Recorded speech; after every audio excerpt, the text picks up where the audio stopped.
Okay, sir, if you could give us some insights on what semiconductor industry should prioritize to reach the projected evaluation that we are expecting, the $1 trillion evaluation by 2030.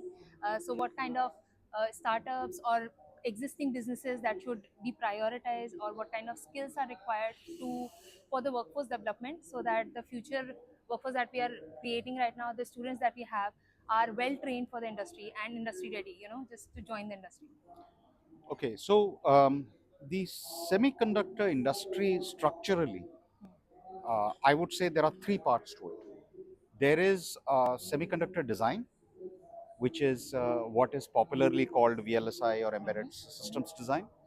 There is semiconductor manufacturing, which is fabrication, packaging, all of that. And then there is semiconductors being designed into products, part of the larger product design. Today, 100% of semiconductors used in India are imported because we don't have the capability to manufacture it in India. However, as far as semiconductor design is concerned, and the Honorable Prime Minister said this yesterday in his speech at Semicon 2024 in Noida, 20% of all the chips designed in the world are designed from India. As the former president of the India Electronics and Semiconductor Association, I have said this multiple times that there is probably no chip in the world which is not touched by India in some way. Whether it is VLSI design, whether it is verification, embedded software, there is a very significant India footprint on all these chips. The third data point, if you look at the top 125 semiconductor companies in the world, at least 100 of them have a design footprint in India. So the future for semiconductors is extremely bright. Point number one. Point number two, with very supportive government policies, what we are seeing, particularly in the last 5 years, is that there is investment into creation of manufacturing capacity in India. What does this mean for students who are studying VLSI design or embedded software? What it means is that you have now the ability to design a chip, to fabricate a chip, get it packaged, and put it onto an electronic circuit and realize a product out of it, all within India. In the past, you had to design the chip, send it to Taiwan or Singapore or wherever for fabrication. Then it would come back, you would get the printed circuit board from outside. Then you would do the soldering, and then you would have to do the testing, all of which meant time and money. Today, we are putting this all together within the country. Uh, on the startup side, since you asked me, we have a lot of companies which are offering services. So, if you are a semiconductor product company, let's say an Intel, you would then work with, um, you would then have a lot of startups who would supply skilled manpower to them, or would do small portions, for example, verification. Today, we have companies which are getting into full scale chip design. These are companies which are looking at chips which are conceived in India, designed in India, and then architected in India. I use the word architected because that is very, very important. Because with that, you own both the design, you own the concept, and you own the way in which it can be applied. So I think all of us in India should be very proud of the first RISC-V processor that came from IIT Madras. It was called Shakti. At Semicon to India 2024, there are at least two companies which have now productized Shakti. So Incore and Millennium Semiconductors, Mindgrove, sorry, not Millennium. And what I have always talked about for the last 10 years is that it is time for India to have homegrown semiconductor fabless product companies. In other words, can we get a Qualcomm or a MediaTek or an Nvidia out of India? And today we are seeing that happen. Uh, I would encourage all students in this area to think big. The possibilities are limitless, and you just have to go out. The entire ecosystem for supporting this is present in India. They just have to tap into it. So if we talk about semiconductor industry, what applications does it have in the consumer electronics? If we have to integrate it, what kind of consumer electronics does it like apply to? So if you can. A lot of it, in fact, there is a very interesting trend that I have talked about. The Mhm. entire value chain for semiconductors is disaggregated. Hmm. If you look at 5 to 6 years back, if you were a product company, let's say you were a company making smartphones, or you Mhm. were a company making some kind of consumer electronics device, Mhm. you would go to an integrated device manufacturer. It could be an Intel, it could be a Qualcomm, it could be a MediaTek, and you would give them a list of, let's say, 10 specifications, 10 functions I Mhm. want. And they would look at their roadmap and tell you that I will give you chip number one in Mhm. 6 months' time. And that will have, out of the 10 things you have, I can do five. Hmm. The remaining five I will give you after 2 years. Okay. Okay. And you will have to wait for that. If you are a company making products, consumer products, in a very competitive environment, in a, smartphones are an example, any other consumer product is an example. What would happen is that you would then have a problem because your competition is working with some other chip company Okay. and is able to, your time to market becomes that much longer. Mhm. Mhm. A lot of the high volume consumer companies today have gone out and started to do ASICs of their own, Okay. application specific ICs. Okay.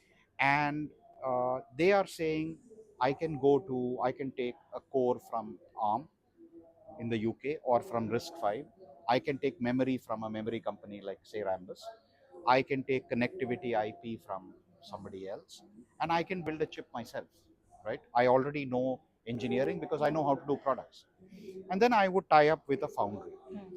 This creates huge opportunities for India because, point number one, these are not semiconductor companies, they are product companies. Hmm. They know the chip they want. Hmm. So for Indian services companies, this becomes a huge opportunity because they can partner with these companies and design the ASIC for them. Mhm. For the fabs that we are talking about in India, this becomes an opportunity because uh, you can get new customers who may, you don't have to worry about the fact that a semiconductor company you're going to has existing relationships with foundries in Taiwan Okay. or Korea or Japan or the US. These are new companies. Hmm. So you can negotiate better with them. There is no legacy to deal with. Point number three, when these chips are fabricated in India, once the wafer comes out, we have to do what is called assembly, test, mark, and package, Okay. ATMP. Those packaging plants are also coming up in India. Hmm. I think currently there are 4 packaging plants that have already been approved and work Mhm. is going on. So there Mhm. is Micron from the US, there is Tata Semiconductor Assembly Test, there is CG Power, Mhm. and there is Kane Semiconductors. These are Hmm. already approved. Construction, They're all here in they are Semicon. all in Yeah. India. One is in Assam, 3 are Hmm. in Gujarat, Hmm. right? There are more. Hmm. If you look at the statement of the Honorable Minister yesterday at the inauguration of Semicon 2024, Mhm. he said there are 20 applications that are pending before the government of India. So, all of this means that if you are a young professional in this field, there are lots of opportunities for you to participate in this growth story. Hmm. And this growth story is going to continue for at least the next decade. It's a high growth sunrise industry. Okay. Sir, one last question. How do you think educational institutions can contribute in order to train the future workforce and get them ready for this industry? Some key aspects Yeah, that I should be will I will prioritized. break it up. There are 2 levels at which we need training. I think has it stopped? All No. okay? Okay. Yeah. There are 2 levels at which we need training. One, we need training for engineers who can design these Mm-hmm. products. Mm-hmm. Two, we also need training for technicians and workers Okay. who can build these plants and maintain them. Hmm. What many people don't realize is that a semiconductor plant is a extremely complex high technology plant. Hmm. If I look at fabrication, for example, we have approximately 55 to 60 gases that are Mm-hmm. used in the process of fabricating a chip. Okay. There are about between 20 and 25 very hazardous chemicals that are used.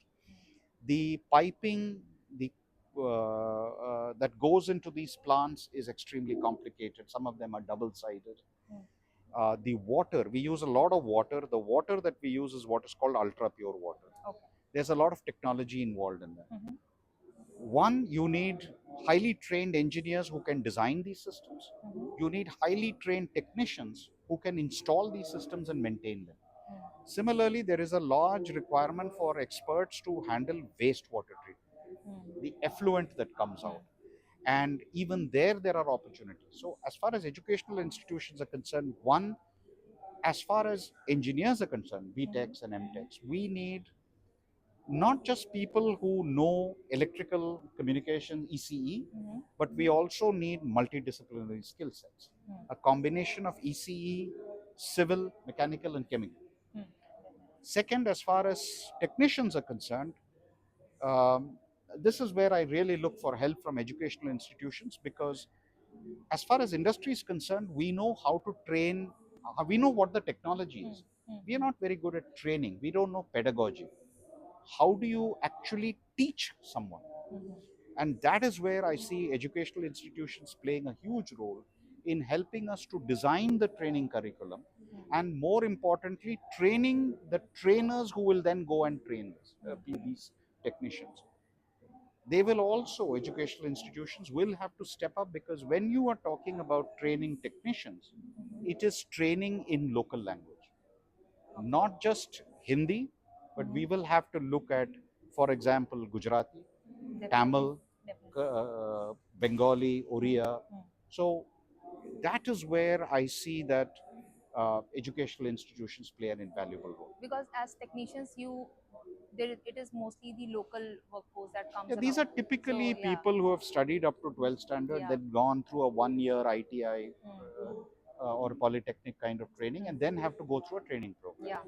Okay. The other thing to keep in mind is that multidisciplinary skills, in addition to handling, in addition to some familiarization with handling chemicals and Mm-hmm. gases, safety practices, there is also things like cold welding, Mm. precision welding, Mm. things like that, which are not taught today. Okay. They are learning on the job, but the cost of failure is so high, they need to go through formal training before they can come in. So do you That's where. think industry internships or hands-on training kind of help in this?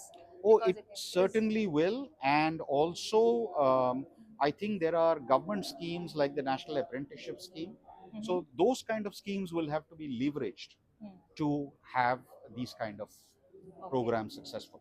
Sure, sir. Thank you so much, sir. It was Thank you. lovely talking to you, and you you you made the time. That is really really. It means a lot for us. Thank you, and all the Thank you. best. It was a pleasure, sir. It was a Thank you. pleasure. May I, sir? Yeah. Thank you.